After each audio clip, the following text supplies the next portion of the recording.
വാലേക്കും അസ്സലാം റഹ്മത്തുള്ളാഹി. സാറേ നിങ്ങൾ വീട്ടിലേക്കാണ് പോണെന്ന് വെച്ചാല് ഇതൊന്ന് വീട്ടിൽ കൊടുക്കോ? എനിക്ക് അർജന്റ് ചേളാരിലൊന്ന് പോകണ്ടായിരുന്നു. ബുദ്ധിമുട്ടാവില്ലല്ലോ? ഇല്ല, ഞാൻ കൊടുത്തോളാം. ഞാൻ വീട്ടിൽ തന്നെയാണ് പോകുന്നത്.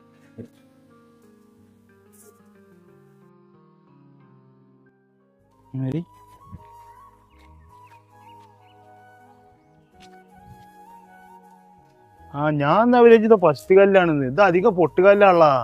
ഏതായാലും നമുക്ക് അവിടുത്തെ പണി കഴിഞ്ഞ ദിവസം തുടങ്ങാം. ഏതായാലും വന്നല്ലേ, നല്ല പാടം. നമുക്ക് ഇവിടെ കുറച്ചേരം ഇരുന്നിട്ട് പോവാം. എന്തിയെ ഇവിടെ ഇരിക്കും നമ്മളെ.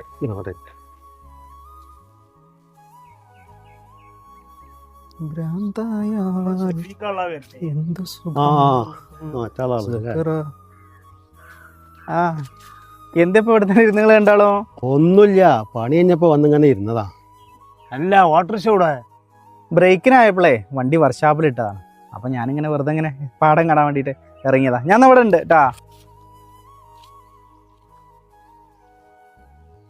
ഈ പണി ഇപ്പൊ എങ്ങോട്ടും പോകുന്നില്ല. മറ്റേ പണി നമുക്ക് 2 ദിവസം 5 ദിവസം കൂടി ആക്കാം. അത് മയമാക്കാന്റെ പണിയാണ്, അതൊരു കുഴപ്പമില്ല. ശരിയാണ്. അല്ല ഷഫീഖ, അപ്പൊ ഓട്ടൊക്കെ ഉണ്ടോ എനിക്ക്? കുഴപ്പമൊന്നുമില്ല. സ്കൂൾ ട്രിപ്പും മറ്റും കാര്യങ്ങളൊക്കെ ആയിട്ട് അങ്ങനെ പോകുന്നുണ്ട്. നമ്മളെ ഓസ്ട്രേലിയയിലുള്ള വരുന്നത്. എവിടെ? അബോലിയരേ 2 കവറൊക്കെ ഉണ്ട് കയ്യിലേ. എവിടുന്നായാലും ഓസി അടിച്ചിട്ടുണ്ടാവും. അതന്നെ. ചങ്ങായി, മൂപ്പർക്ക് എന്ത് ചെലവുള്ളത്? ഇപ്പൊ 2 കുട്ടികളെ കല്യാണം കഴിഞ്ഞു, 2ഉം കായ് ബാക്കി വയ്ക്കണം. പിന്നെ ഒരു പെരപ്പണി നടത്തി, അതൊക്കെ പലരും സ്പോൺസർ ചെയ്യുന്നു. ₹1 മൂപ്പര കൈമ നിലവായിട്ടില്ല. നമ്മക്ക് മൂലരായാ മതി. എന്നാപ്പൊ ഈ വെയിലും കൊണ്ട് കല്ലേറ്റ് കിടക്കണ്ടല്ല. ശരിയാണ്.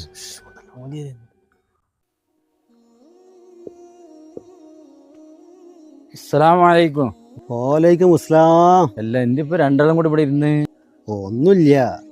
ഉസ്താദ് കൈക്ക് 2 വലിയ പൊതിയൊക്കെ ഉണ്ടല്ലോ. അന്ന് നല്ല കോളടിച്ചിക്കണല്ലേ അവിടെ നിന്നൊക്കെ.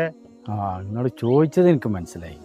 ഇത് ഒന്നിന്റെ പെരീക്കും ഒന്ന് നമ്മളെ മായിനാജിന്റെ പെരീക്കുള്ളതാണ്. ഞാനവിടെ കടയിലേക്ക് ചെന്നപ്പോഴേ മായിനാജി വാങ്ങിയാണ്ട് ഇതിന്റെ പെരി കൊടുക്കുമെന്ന് ചോദിച്ചപ്പോഴേ ഞാൻ വാങ്ങിയാണ്ട് മൂപ്പര് പെരി കൊടുക്കാൻ വേണ്ടിയിട്ട് കൊണ്ടുപോകണം.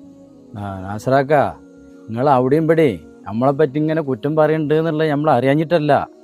നിങ്ങളെ 2 മക്കളെ ഇൽമ പഠിപ്പിക്കുന്ന ഒരു ഉസ്താദല്ലേ ഞാൻ. അത് നിങ്ങൾക്ക് ഓർമ്മ ഉണ്ടായിക്കോട്ടെ. ഷഫീഖേ, ഈ ഇവിടെ ഉണ്ടായിരുന്നാ? ഞാൻ ഇവിടെ ഉണ്ടായിരുന്നു. പിന്നെ നിങ്ങളവരോട് സംസാരിക്കായപ്പോ പിന്നെ ആയിക്കോട്ടെ, ഞാൻ അങ്ങോട്ട് പോട്ടെ.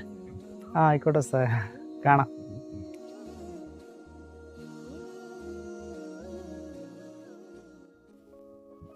എന്തൊക്കെ ചങ്ങായിമാരെ നിങ്ങൾ ആ മൂലയരെ പറ്റി പറയണത്? ഞാൻ അവിടുന്ന് കേൾക്കാൻ നേരത്തെ 4 ദിവസത്തെ പണി 8 ദിവസം ആക്കണം, 8 ദിവസത്തെ പണി 16 ദിവസം. പിന്നെ നിങ്ങൾക്ക് എങ്ങനെ പണി ഉണ്ടാവുക? നിങ്ങൾ ഈ വെയിലും കൊണ്ട് പേറിയിട്ട് ദിവസം നിങ്ങൾക്ക് 1000, 1200 നിങ്ങൾ വാങ്ങണില്ലേ? അതിലൊക്കെ എത്രയോ താഴെയാണ് ഈ ഉസ്താദുമാരുടെ ദിവസവേതനം എന്ന് പറയുന്നത്. മൂല്യന്മാർ തുച്ഛമായ ശമ്പളമാണ് കിട്ടുന്നെങ്കിലും അവർക്ക് അതിലൊരു ബർക്കത്ത് ഉണ്ടാവും. ഞാൻ പറയണ്ടെന്ന് വിചാരിച്ചാണ്. നിങ്ങൾ എൻ്റെ അമ്മോൻ്റെ ഒരു ദിവസം പണിക്കാൻ എന്നിട്ട് ചാറ്റിൽ ഉപ്പില്ല എന്ന് പറഞ്ഞാൽ നിങ്ങൾ അവിടുന്ന് തിരക്കൂടി പോയ മനുഷ്യന്മാരല്ലേ? അതേമാതിരിയല്ല മൂല്യന്മാർ തന്നെ. അവരെന്ന് പറഞ്ഞാൽ എല്ലാവരോടും ഒരു സ്നേഹത്തിൽ പെരുമാറുന്ന ആൾക്കാരാണ്. അതുകൊണ്ടാണ് അവർ വീട് പണിക്ക് അവരുടെ മക്കളെ കെട്ടിക്കുമ്പോൾ ഇതൊന്നും ഒരു ബുദ്ധിമുട്ട് അറിയാത്ത എന്തുകൊണ്ടാണ്? ആളുകൾ അത് മനസ്സറിഞ്ഞ് അവരെ സഹായിക്കുകയാണ്. നാസ്രാക്ക, അബീബേ, ഇനിയെങ്കിലും എടുക്കണ പണി ആത്മാർത്ഥമായിട്ട് എടുത്തു കൊടുക്കുക.